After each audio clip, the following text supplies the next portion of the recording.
are on our way to one of the remotest districts of Meghalaya, the southwest Khasi Hills. Created recently, the district with its headquarters at Maukarwat is still largely underdeveloped and, like many parts of the state, is totally dependent on the government for improving the social and economic infrastructure.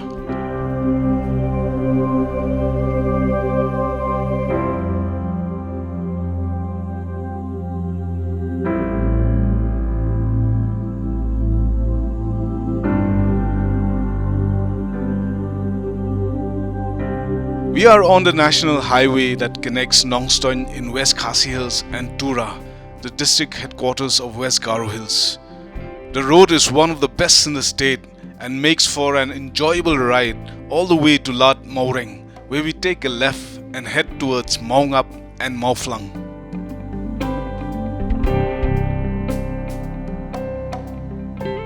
The road beyond Maureng village, which connects Shillong to both Mawsynram and Maukarwat, is much inferior in quality when compared to the Shillong-Nongstoin-Tura highway. As we pass Maungap and Mauflang village, the road narrows down and is not as smooth. Further down at Lingkain and Lingyong village, the road is even narrower. Basic infrastructure is a prerequisite for helping people and places thrive and prosper. There are many reasons why there is a lack of development. For one, the scarcity of funds, geography, demography, and the environmental conditions have hampered the development of these remote places. At the Wailoi roadside market, we take a right turn towards Maukarwat and notice that the landscape is greener as we pass the bridge over the Umngi River, bordering East Khasi Hills and Southwest Khasi Hills.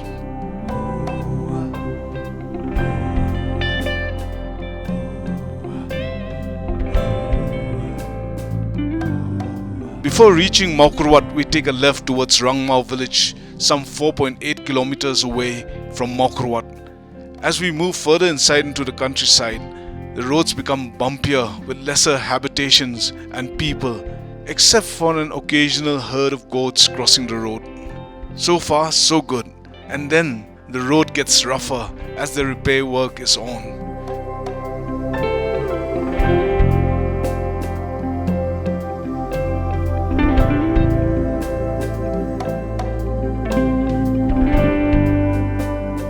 Soon after, our journey comes to an abrupt end. There was an excavator at work digging soil, stones and boulders in front. This was the end of the road for us. A huge ditch had been dug across the road to fit in a culvert. There was no way that we could get across on our vehicle. We've come all the way, some 75 kilometers from Shillong. To abandon our scheduled visit today and return home was out of the question. However, all was not lost. Our local guide told us that if we were to walk, it would take us an hour or so to get to our destination. So we continued a journey on foot, much to the surprise of our host, and not at all intimidated by the distance, but rather enjoying the trek as we discovered along the way a few interesting things.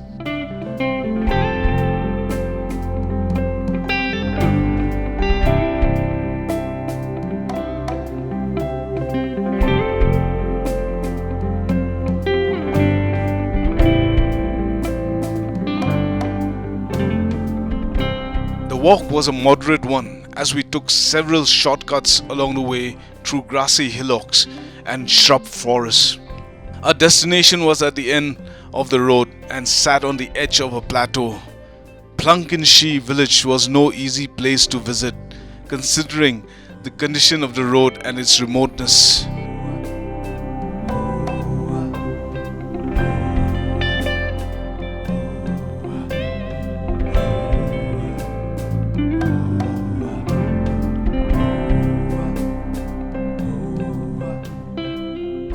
We've walked about half an hour. It's a beautiful day. There's a lot of sun, no rain, and we expect to see beautiful things in Phlangkynshi.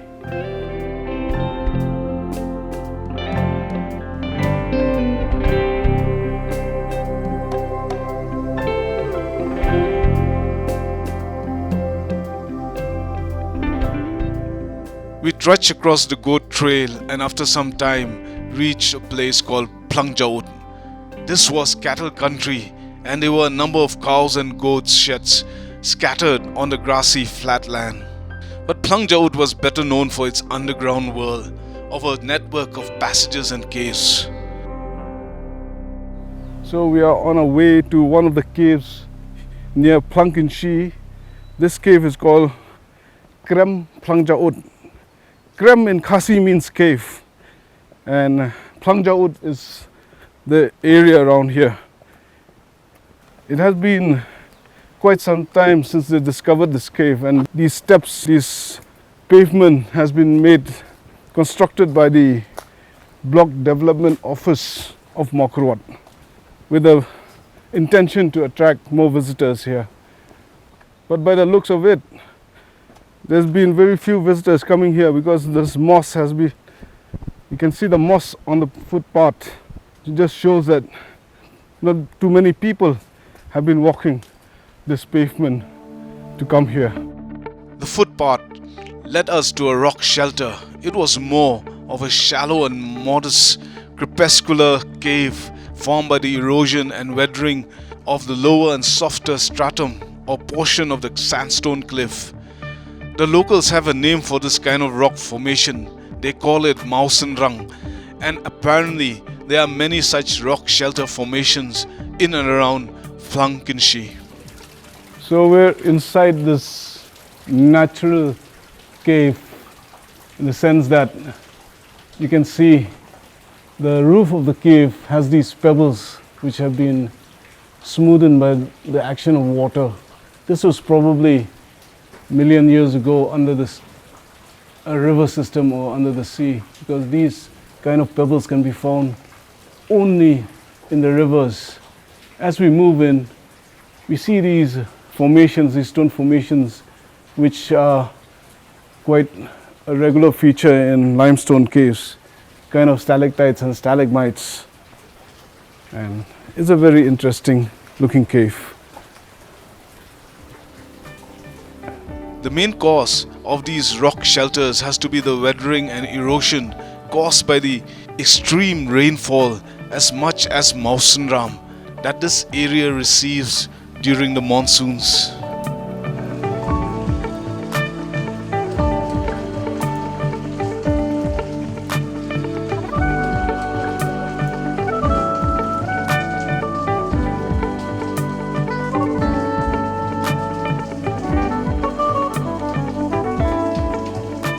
The ceiling is embedded with smooth, rounded stone pebbles throughout the semicircular rock shelter.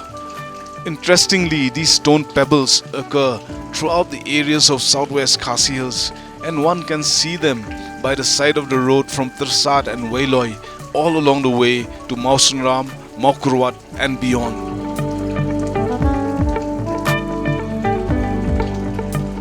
However, this was not the cave that we had in mind, and so we returned to the top and moved westward along the pavement to find out if there were deeper caves.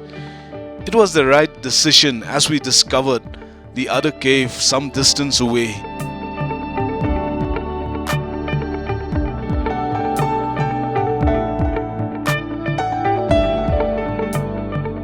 We immediately put on our headgear attached with a headlamp and proceeded to explore the network of passages and underground tunnels of the Phlangkynshi cave.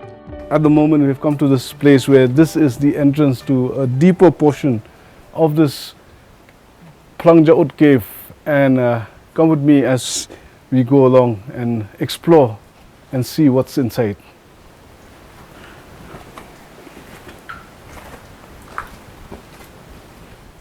So I'm inside this cave and we can see the moss, which is kind of glowing as soon as light hits on the moss. And it's all around us, up there on the ceiling of the cave, and kind of silvery looking moss. This is typical of a sandstone cave. There's a series of entrances. On my right, there's an entrance, on my left too. And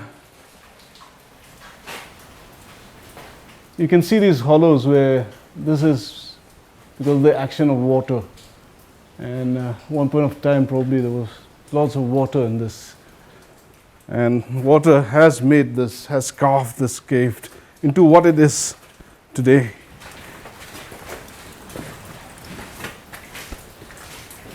This is the silver moss on the wall.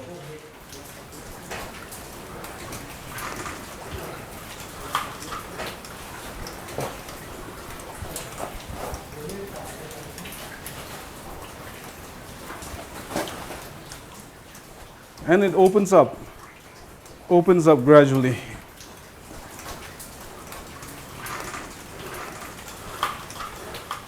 And we see here a crab and some fish. These are cave fish. Look at the fish. You can see the tadpoles. Seems to be disturbed by the light. Probably these animals have never seen light before, so deep in the cave. It's moving now. The crab is moving. And you see the tadpoles moving. Oh, the cave narrows as we enter it. And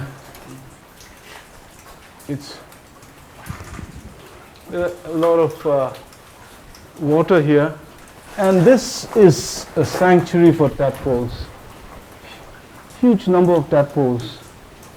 And probably the frogs here are an endemic species, but there are no frogs. Can't see any other frogs, just tadpoles, a lot of tadpoles. This cave has a network of passages where the water can be seen in all the passages, and plenty of life in this water here, in this stream.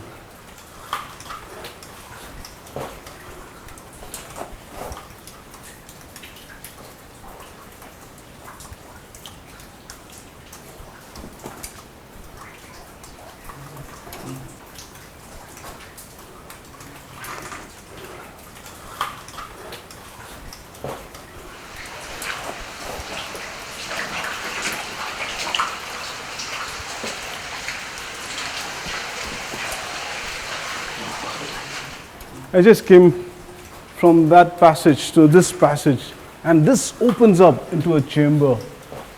This is a sandstone cave, and you can hear the water dripping. There could probably be a stream somewhere here.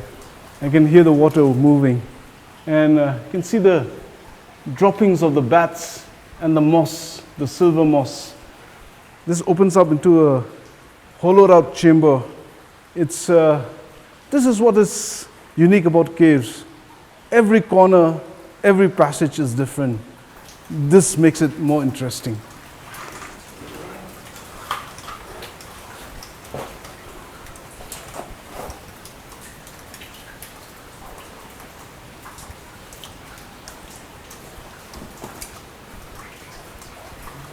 So I found the stream this small.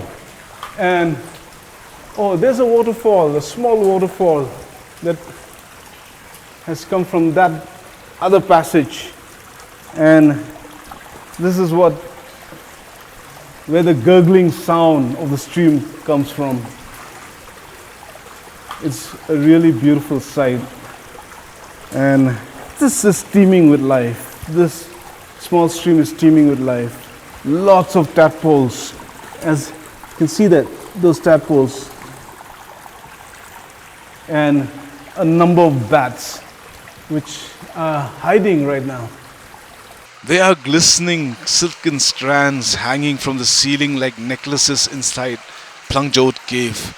These strands belong to a unique insect, the glowworm, which hangs them from the ceiling of the cave and glows to attract unsuspected prey. Previously thought that the white Tomo glowworm caves were the only home to the Arachnocampa luminosa, a species of glowworm that lives only in New Zealand. In their larval stage, these insects release long strands of silk and beads of mucus, which serve to entrap prey insects as they fly by. Because the wind could easily tangle or damage their snares, These glowworms live only in caves sheltered from wind. Another adaptation is their bioluminescent glow. The hungrier they are, the brighter they shine. The cave is clean and the water is crystal clear. The ceiling is marked by the occurrence of stone pebbles embedded on the surface at many places.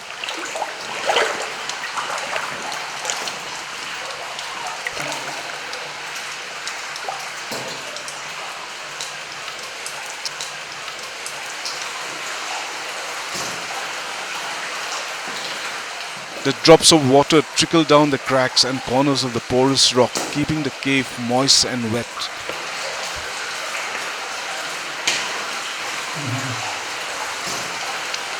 Phlangkynshi cave has its own charm and character.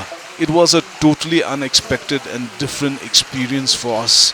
Although we would have liked to spend more time inside, exploring more passages and chambers, but it was time to make a move and catch up with the outside world.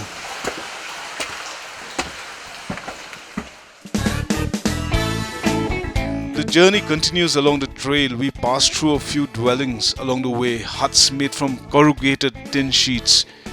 These were people who had just moved into this plot of land recently from the surrounding villages and started their farming. According to the pattern of land ownership here, any villager could set up his house and work on the land as long as it was done with the permission of the Kur or clan or the particular landlord. The rights of ownership, however, rested with the landlord.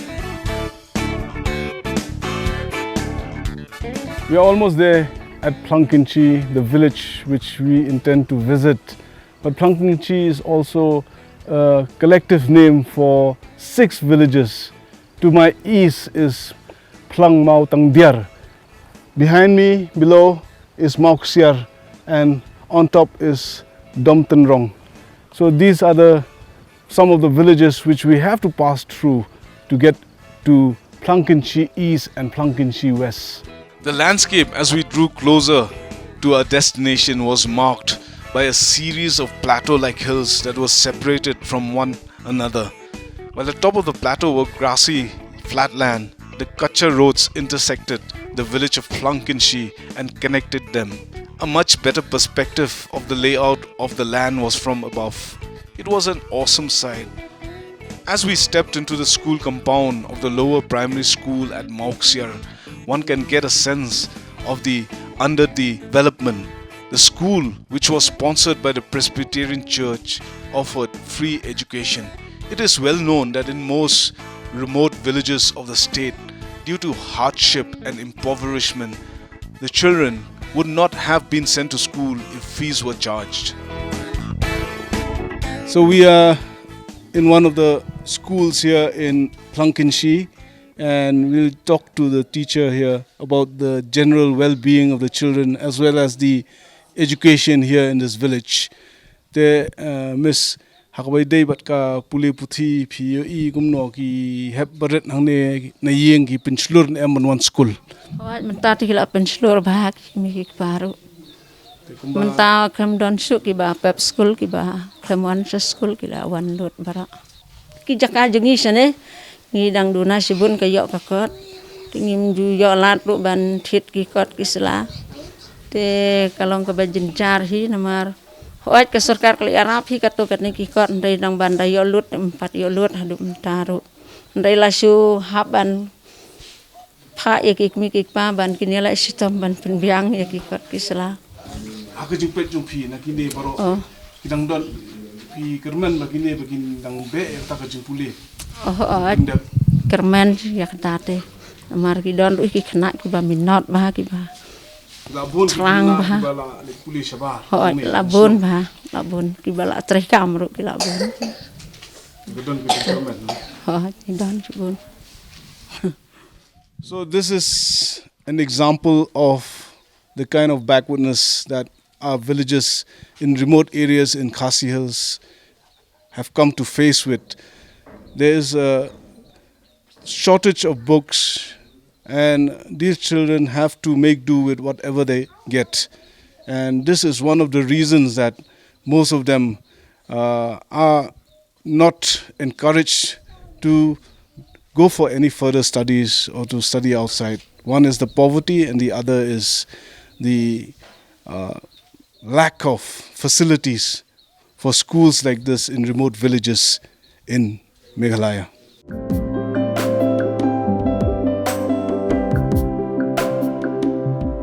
Hakabdai bat ka yok ka kot hakani kadong katany ka jungi kalong ka jing namar ba habdai bat ka lenti kasmkin kalong ka ba koru koram ka kit ka ba kamtam ka transport kumno ban kit ka kham stom bat ka weiru ka surok ka kham jangai bat kumta ka sem jing ka sadin ya ka dong katany bat kumtaru habdai bat ka dong katany hangne ki jaka jungi kini kisan teli kisnong ki bobun hi kidai ki nongrap hi dai halor kata kajing sadin namar ba hakini ki juk ki bamtang dan kami kita ki jingkai ki batmai karep karyang Ti haba phi nujor menshwa bat menta ladon em kata ka jing kiu ne ka jing kentiu ya ka yok kot akane kisnong jing kentiu kisnong ka thau ka compare hi ka khamroi hi mta abadai bat ka yok ka kot kamtam ki jingwan ki weki lat jing rap naka sarkar kamtam kum ki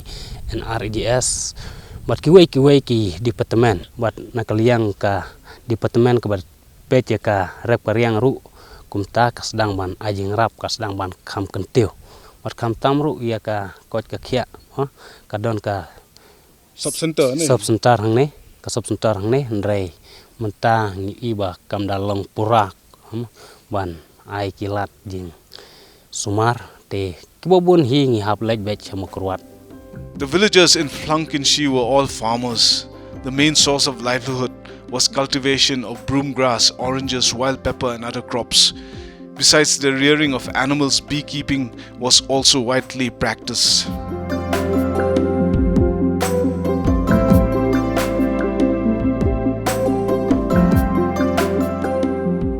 Though the rugged mountainous landscape appeared challenging and daunting, it was the raw beauty of the surrounding area that was the highlight of the village of Phlangkynshi.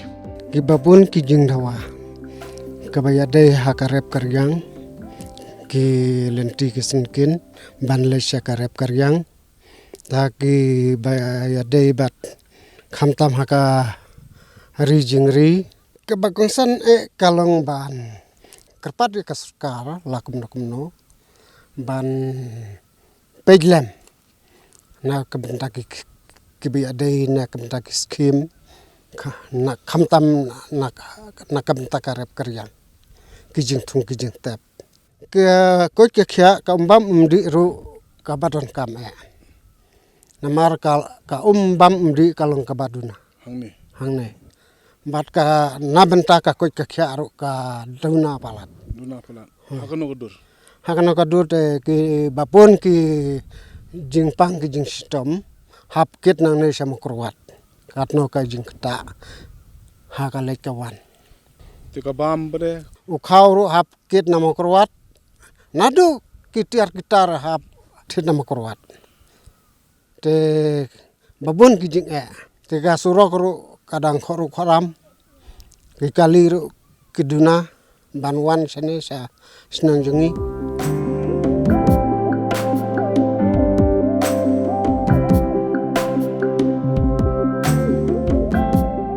Phlangkynshi lacks social infrastructure like health facilities, higher secondary schools, and with regard to economic infrastructure, it faces the problem of proper roads, connectivity, water scarcity, and power shortage.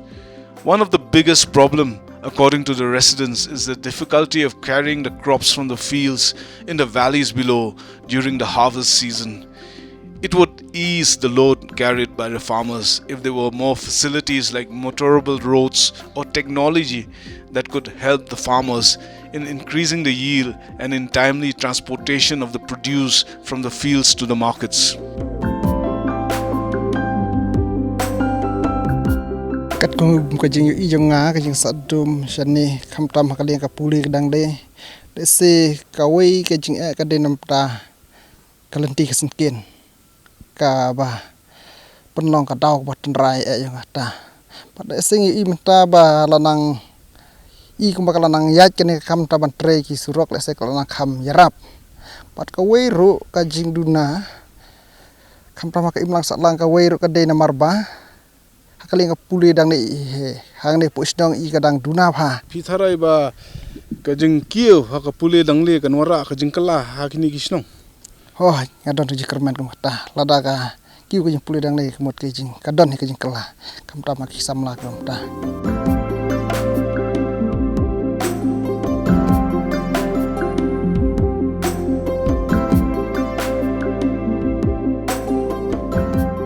The future of the younger generation of Phlangkynshi is to a large extent dependent on the improvement of basic facilities and the increase in connectivity, roads of better quality, water and power availability. Development of the area will depend on the government and its different agencies. The people are resilient and hardworking, but due to the extreme weather conditions and the inhospitable terrain, it is difficult for the villagers to provide better facilities and opportunities to their children.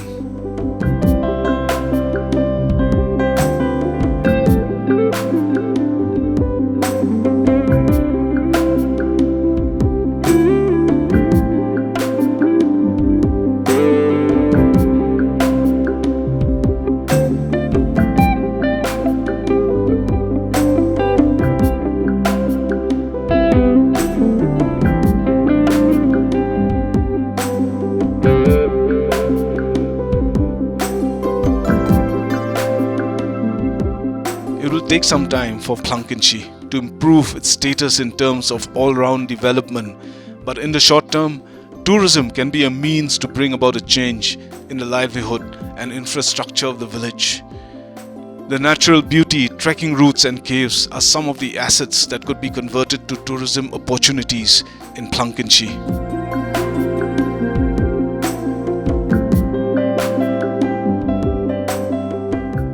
Well, at this moment, in this sunset hour, we've come to the end of our visit here in Phlangkynshi. Behind me, you can see Mausunram and Sinteng village, which was from where we saw this village on a plateau that attracted us to come here.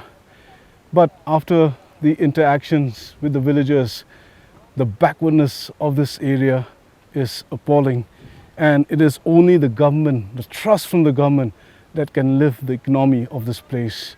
And another very important feature is the village as a destination.